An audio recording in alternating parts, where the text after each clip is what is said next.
한국 여권의 힘이 스위스 공항을 뒤집어 놓았습니다. 30년 경력의 보안 책임자. 그의 신념이 단 하루 만에 무너졌습니다. 한국 기술의 정밀함. 그 앞에서 스위스는 충격에 빠졌습니다. 지금부터 그 믿기 힘든 이야기 시작합니다. 그리고 잠깐, 좋아요와 구독은 감동 산책에 큰 힘이 됩니다. 안녕하세요. 제 이름은 엘리오 슈타인만. 스위스 취리히 국제공항 보안기술실장으로 31년째 일하고 있습니다. 제가 맡은 분야는 단 하나, 안전입니다. 그 어떤 첨단 기술도 수천만 유로의 시스템도 신뢰를 대신할 수 없다는 게 저의 신념입니다. 사람들은 저를 보며 이렇게 말하곤 합니다. 엘리오는 디지털보다 종이를 믿는 남자야. 그 사람 아직도 여권 한 장 한 장 손으로 넘기고 다녀. 맞습니다. 저는 기계가 아니라 사람의 눈과 손을 믿습니다. 아침 6시 30분. 매일 저는 공항 6층 보안관제실에 도착합니다. 엘리베이터 문이 열리면 한쪽 벽을 가득 채운 유리창 너머로 공항 활주로와 입국 게이트가 한눈에 들어옵니다. 정갈하게 배치된 출입국 게이트. 그 안에서 유니폼을 갖춰 입은 직원들이 움직이는 모습은 저에게 언제나 작은 감동을 줍니다. 커피 한 잔을 손에 들고 메인 모니터 앞에 앉습니다. 이 게이트까지 총 36개의 보안 라인. 각 라인의 실시간 화면이 9개 모니터를 통해 눈앞에 펼쳐집니다. 매일 아침의 일과는 비슷합니다. 승객들이 줄을 서고 직원들은 여권을 넘기며 신원을 확인하고 심사관들은 특유의 냉정한 표정으로 승객의 눈빛과 행동을 살핍니다. 평균적으로 한 사람당 1분 20초, 정확하게 계산된 시간입니다. 효율적인 시스템은 아니지 몰라도 확실한 시스템입니다. 제가 직접 만든 보안 체크리스트에는 유감 판별 이상 징후 항목 21개, 지문 스캔 오류 보정 절차 9단계가 적혀 있죠. 그날도 평소와 다름없었습니다. 그러다 책상 한쪽에 놓인 두꺼운 문서 하나가 눈에 들어왔습니다. 비서 클라우디아가 조용히 가져다 놓은 자료였습니다. 대한민국 차세대 디지털 여권 시스템 도입 제안서. 표지에는 한국 국기의 빨간색과 파란색이 교차되어 있었고 하단에는 블록체인 기반 생체인식 통합, AI 자동 심사 같은 문구들이 적혀 있었습니다. 저는 보자마자 이마를 찌푸렸습니다. 한국? 또 기술 자랑이겠지. 요즘 핫하니까 블록체인이니 AI니 붙이면 다 혁신인가. 내가 지금 눈으로 보고 있는 이 공항, 이 보안 체계가 허술하다고? 단 10초 만에 출입국이 가능하다고? 그건 말도 안 되는 소리다. 저는 그렇게 중얼거리며 서류를 펴보지도 않고 옆으로 밀쳐뒀습니다. 또 하나의 과장된 기술쇼군. 저는 한숨을 내쉬며 말했습니다. 클라우디아가 조심스럽게 말했습니다. 엘리오, 오늘 오후에 열리는 국제공항 보안 컨퍼런스에 이 시스템의 실제 시연이 포함되어 있습니다. 한국 대표단이 직접 온다고 하네요. 저는 고개를 저었습니다. 한국? 그 나라는 기술을 포장하는 데 능하지. 본질보다 포장을 중시한다고. 200년 전통의 우리 스위스 보안 체계를 대체하겠다고? 이건 진지하게 논의할 가치도 없지. 저는 문서를 펼치지도 않은 채 서류 더미 아래에 묻어뒀습니다. 그들은 늘 빠르고 화려하고 똑똑해 보이지만 위기 속에서 진짜 중요한 건 디테일과 인내야. 그건 우리 같은 나라만이 가질 수 있는 거지. 저는 그렇게 생각했습니다. 그리고 솔직히 한국이 공항 기술에서 앞서 있다는 그 자체가 못마땅했습니다. 신흥국 이미지, 아시아의 부상, 빠른 성장. 그건 저에게 불편한 낯설미였습니다. 하지만 오후 2시 45분, 비서가 다시 문을 열고 말했습니다. 엘리오, 회의실 준비 완료됐습니다. 한국 대표단, 조금 전에 도착했어요. 저는 자리에서 일어나며 중얼거렸습니다. 그래, 파워포인트에 기술 용어 가득 넣고 시연은 어딘가 오류 나겠지. 늘 그랬으니까. 기술자 하나가 뭐 얼마나 대단하다고. 그땐 정말 몰랐습니다. 그 회의가, 그 시연이, 그리고 그 박도윤이라는 한국 기술자 한 명이 제 30년 신념 전체를 뿌리째 흔들게 될 줄은요. 그날 오후, 저는 회의실에 들어서며 자리를 살폈습니다. 독일, 프랑스, 캐나다, 일본 등 익숙한 나라들의 대표들이 이미 도착해 있었습니다. 그리고 구석 한켠, 말끔한 정장 차림의 노트북을 열고 뭔가를 정리하고 있는 한국 대표단이 눈에 띄었습니다. 그 중심에는 박도윤 박사. 나이로 보아야 30대 중후반. 그 또렷한 눈매와 단정한 헤어스타일은 그가 프레젠터라기보단 장교처럼 보이게 했습니다. 또 젊은 기술 천재 한 명 모셔왔군. 저는 속으로 중얼거렸습니다. 프레젠테이션 몇 장 던지고 그래프 하나 띄우고 생체인식이니 블록체인이니 말 좀 섞으면 사람들 감탄하게 돼 있어. 회의가 시작되자 각국 대표들이 차례로 발표를 시작했습니다. 독일은 최신 얼굴인식 알고리즘을 선보였고 프랑스는 AI를 활용한 입출국 위험도 예측 모델을 제안했습니다. 솔직히 말해 별 감흥은 없었습니다. 이미 수년째 비슷한 논의의 반복이었고 기술은 조금 나아졌을지 몰라도 시스템 자체의 한계를 극복한 사례는 없었기 때문이죠. 그리고 드디어 마지막 차례 한국 대표단의 박도윤 박사가 단상 위에 올랐습니다. 박 박사는 서두부터 의외였습니다. 기술을 자랑하지 않았고 용어로 청중을 압도하려 하지도 않았습니다. 그는 단순하게 말했습니다. 오늘은 한국이 어떻게 5년간 단 한 건의 여권 위조도 허용하지 않았는지를 말씀드리겠습니다. 그 한 문장에 회의실의 공기가 미묘하게 달라졌습니다. 박 박사는 먼저 인천공항 사례를 꺼냈습니다. 2023년 4월 17일 오전 8시 14분 한 남성이 위조된 핀란드 여권을 소지하고 입국 심사를 시도했습니다. 표면상 완벽하게 만들어진 위조 여권이었고 육안으로는 분간이 거의 불가능했습니다. 그러나 스캐너는 2초 만에 미세 홀로그램 좌표 어긋남을 감지했고 0.5초 뒤 국제 여권 위변조 교차 분석을 통해 위조 가능성 98.7%로 판단했습니다. 그는 화면에 실제 보안 시스템의 로그 기록을 띄웠고 기계가 인간보다 먼저 판단을 내린 순간이 명확하게 나타났습니다. 사건 발생부터 정식 제지까지 걸린 시간 총 6.7초였습니다. 회의실 뒷줄에서 누군가 숨을 들이켰고 제 옆에 앉은 스웨덴 보안 담당자는 수첩에 뭔가를 적기 시작했습니다. 저건 연출된 자료일 가능성이 커. 실제 현장에서 기계가 그 정도로 민감하게 움직일 수 있을 리 없어. 저는 속으로 그렇게 생각하며 팔짱을 꼈습니다. 다음으로 그는 5년간 한국 여권 시스템의 운영 데이터를 펼쳐 보였습니다. 총처리 여권수 2억 7천만 건, 시스템 오작동률 0.003%, 평균 판독 시간 8.2초, 여권 위변조 적발률 99.92%, 시스템 해킹 시도 연평균 11,200건, 성공률 0%, 해킹 시도 0% 성공? 저는 무의식 중에 눈썹을 치켜 올렸습니다. 거참 숫자는 예쁘게도 뽑았네. 하지만 그는 덧붙였습니다. 대한민국은 하루 평균 30건 이상의 사이버 공격을 받습니다. 그중 절반은 북한발입니다. 우리는 공격을 견디는 법이 아닌 아예 공격 자체를 무력화시키는 방식으로 설계합니다. 그 말에 저는 처음으로 메모장을 꺼냈습니다. 메모장엔 이렇게 적혀 있었습니다. 북한을 상대하며 단련된 시스템, 유럽이 경험하지 못한 위협을 상수로 두는 기술 설계, 드디어 시연이 시작됐습니다. 지금부터 실제 시스템을 통해 여권을 스캔하고 실시간으로 검증하는 과정을 보여드리겠습니다. 첫 번째 시연자는 박 박사 본인의 여권이었습니다. 여권을 스캐너 위에 올리자 딸깍 하는 소리와 함께 5초 만에 대형 스크린의 여권 정보와 얼굴 이미지, 출입국 이력, 생체 정보, 건강 상태까지 출력되었습니다. 와 누군가 탄성을 질렀고 저는 괜히 헛기침을 한 번 했습니다. 저건 그냥 데이터 미리 입력해 놓은 거지. 보여주기용. 그래도 깔끔하긴 하네. 그런데 두 번째 시연이 문제를 일으켰습니다. 일부러 찍힌 여권을 꺼낸 겁니다. 페이지가 구겨졌고 RFID 칩은 긁혀 있었고 사진 부분은 살짝 번진 상태였습니다. 저는 속으로 박수를 쳤습니다. 좋아.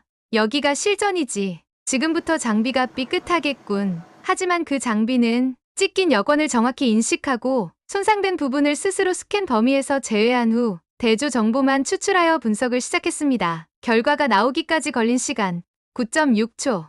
여권 정보는 정확하게 표시되었고 이탈리아 보안 전문가 한 명이 자리에서 벌떡 일어났습니다. 이건 불가능에 가깝습니다. 이 정도 판독 정확도는 본 적이 없습니다. 그의 말에 저는 말이 막혔습니다. 시연이 끝나자 회의실은 묘한 정적에 휩싸였습니다. 누구도 말을 하지 않았고 저는 가만히 제 무릎 위에 얹어둔 펜을 굴리기만 했습니다. 저건 시스템이 아니다. 거의 생물이다. 내가 모르는 무언가가 여기에 숨어 있군. 처음으로, 정말 처음으로 내가 틀렸을 수도 있다는 생각이 뇌리를 스쳤습니다. 그날 아침 저는 평소처럼 취리히 국제공항 6층 보안관제실에 도착했습니다. 비행 스케줄은 정시에 맞춰 움직였고 여권 판독 시스템도 정상 작동 중이었습니다. 국제와인 박람회와 세계 의료 포럼으로 공항은 여느 날보다 붐볐지만 전체 흐름은 안정적이었습니다. 저는 커피잔을 책상에 내려놓고 모니터 앞에 앉아 게이트별 상태를 하나씩 확인했습니다. 평소처럼 반복되는 루틴이었고 그 안정적인 흐름 속에서 잠시 긴장이 풀리기도 했습니다. 그때였습니다. 5시 47분 중앙 모니터에 붉은 경고창이 떴습니다. 처음엔 단순한 접속 오류라 생각했지만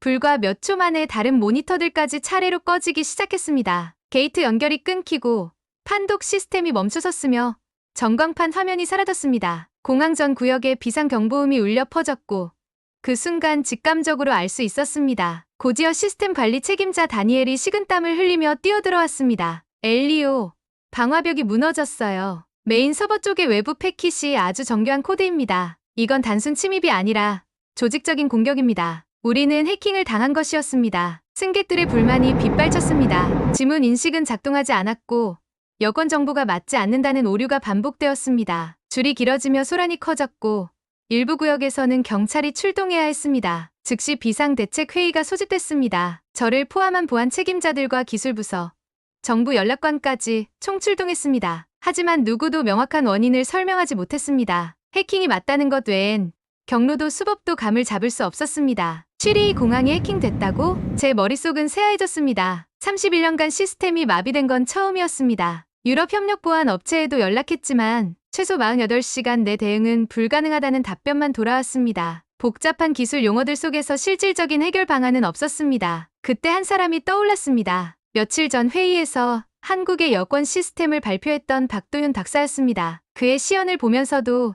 저는 반신반의했던 사람입니다. 그러나 지금은 자존심을 내세울 때가 아니었습니다. 저는 즉시 박 박사에게 연락을 취했습니다. 그는 아직 스위스에 체류 중이었고 다행히 곧바로 공항으로 와주겠다고 했습니다. 1시간도 채 되지 않아 박 박사는 3명의 한국 기술자들과 함께 회의실에 도착했습니다. 그의 얼굴에는 긴장감이 없었습니다. 혼란을 빠르게 파악한 그는 차분한 목소리로 말했습니다. 이건 시스템이 망가진 게 아니라 잘못된 정보가 몰래 안으로 들어온 겁니다. 정상처럼 보이지만 안에서 조용히 시스템을 흔드는 방식입니다. 그는 과장하지 않았고 어려운 용어도 거의 사용하지 않았습니다. 대신 팀원들과 함께 곧바로 로그 분석을 시작했고 몇 가지 도구를 활용해 의심 구간을 추적했습니다. 그가 말한 방식은 이랬습니다. 오염된 부분만 골라내어 잘라내고 나머지 정상적인 시스템만 다시 연결하는 방식입니다. 마치 감염된 장기를 도려내듯 문제 부위를 따로 분리해 격리하고 재작동시킨 것입니다. 오전 11시 무렵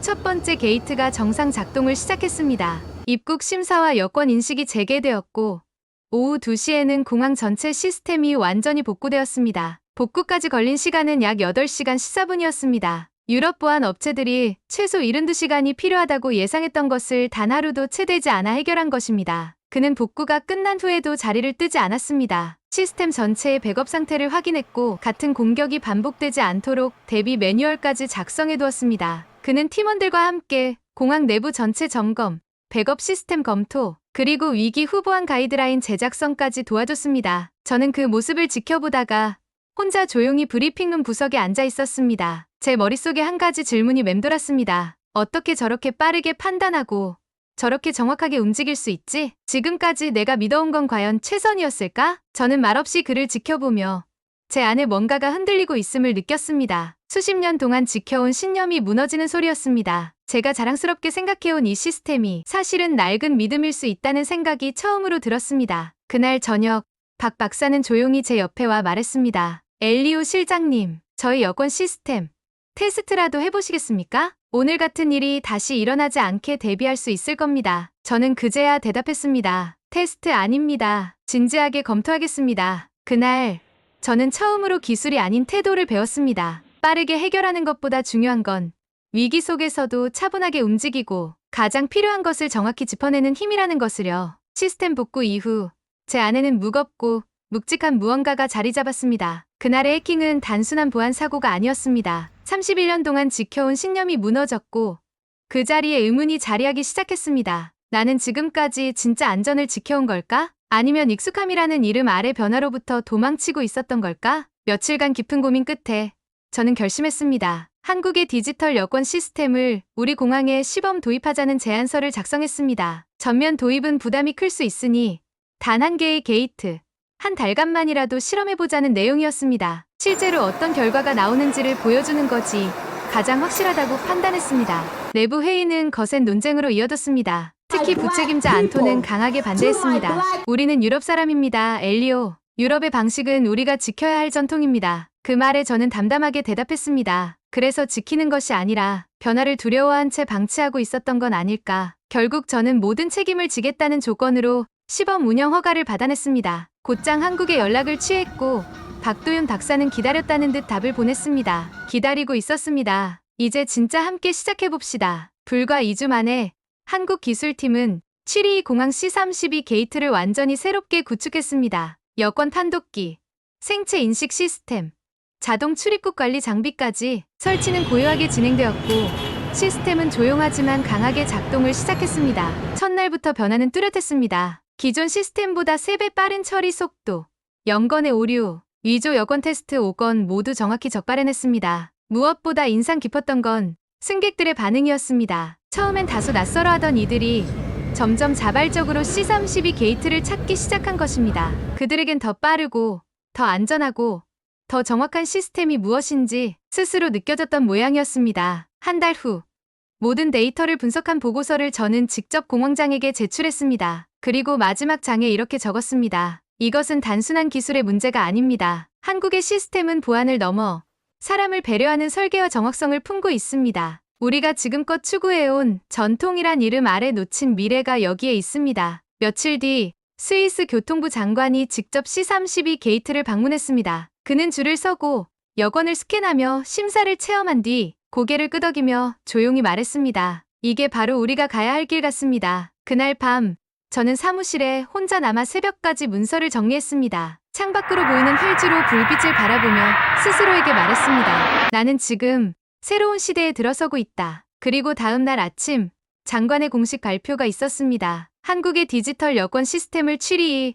공항 전면에 도입하겠다는 결정이었습니다. 그리고 그 프로젝트의 총괄 책임자로 저 엘리오 슈타인만이 임명되었습니다. 그로부터 몇 주 후 박도윤 박사로부터 한 통의 메일이 도착했습니다. 실장님, 이제 한국을 직접 방문해보시는 건 어떠신가요? 시스템이 어떻게 운영되는지 현장에서 체험해보시는 게 가장 빠를 겁니다. 그 제안을 거절할 이유가 없었습니다. 나는 곧바로 출장을 준비했고 며칠 뒤 인천국제공항에 도착했습니다. 입국 게이트에 도착하자 내 앞에 펼쳐진 풍경은 지금껏 내가 알던 공항의 그것과는 달랐습니다. 줄이 길지 않았고 안내는 간결했고 시스템은 사람을 재촉하지 않았습니다. 나는 자동 심사대로 향해 여권을 올려놓았습니다. 불과 9초 만에 스캔, 얼굴 인식, 지문 확인이 모두 끝났습니다. 딸깍 소리와 함께 문이 열리고 나는 통과했습니다. 저는 할 말을 잃었습니다. 이게 정말 가능한 일인가? 게이트를 지나자 박도윤 박사가 저를 맞이했습니다. 그는 나를 여권기술센터로 안내했습니다. 그곳에서는 미래 여권 시스템이 이미 개발 중이었습니다. 인공지능 기반 위험 예측,